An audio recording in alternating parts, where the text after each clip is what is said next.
மக்களே, இன்றைக்கி அம்மா தீபாவளி ஸ்பெஷல் மிளகு தட்டை செய்ய போகிறேன். அதுக்கு ஒரு ஸ்பூன் மிளகு, சீரகம், பூண்டு, 2 வத்தல். இதை வந்து ஒரு பல்ஸு விட்டுட்டு எடுத்துட்டு 200 கிராம் பச்சரிசி மாவு போட்டிருக்கேன்.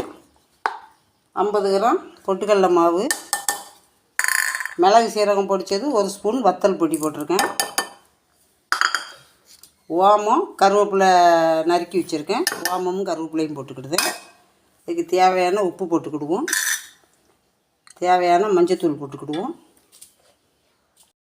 இப்போ கடலைப்பருப்பும் சிறுபருப்பும் ஊற வச்சு வச்சுருக்கேன். இதையும் போட்டுக்கிடுவோம். இப்போ கொதிக்கிற ஆயில் கொஞ்சம் ஊற்றிக்கிடுவோம். இதை இப்போ நல்லா கிளறி விட்டுக்கிடுவோம். பூரி மாவு மாதிரி நம்ம பிசைஞ்சிக்கிடணும். கை போட்டு தான் பிசையணும். எண்ணெய் சூடாக இருக்குது. இப்போ பிசைஞ்சிட்டு காட்டு. காயப்பொடி கொஞ்சம் போட்டுக்கிடுவோம், மறந்துட்டேன். இப்போ இதே போட்டு 2வது பிசைஞ்சிக்கிடுவோம்.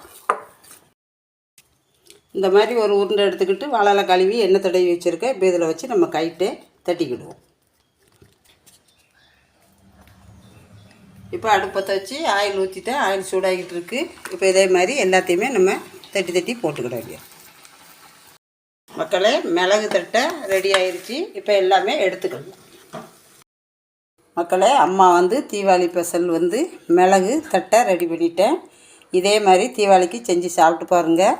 இங்கே பாருங்கள், இது நல்லா சாஃப்டாக இருக்கும். பாருங்கள் எப்படி பொறுன்னு இருக்குது பாருங்கள் தட்டை.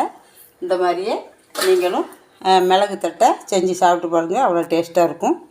பிடிச்சிருந்தா அம்மா சேனலில் லைக் பண்ணுங்கள், ஷேர் பண்ணுங்கள்.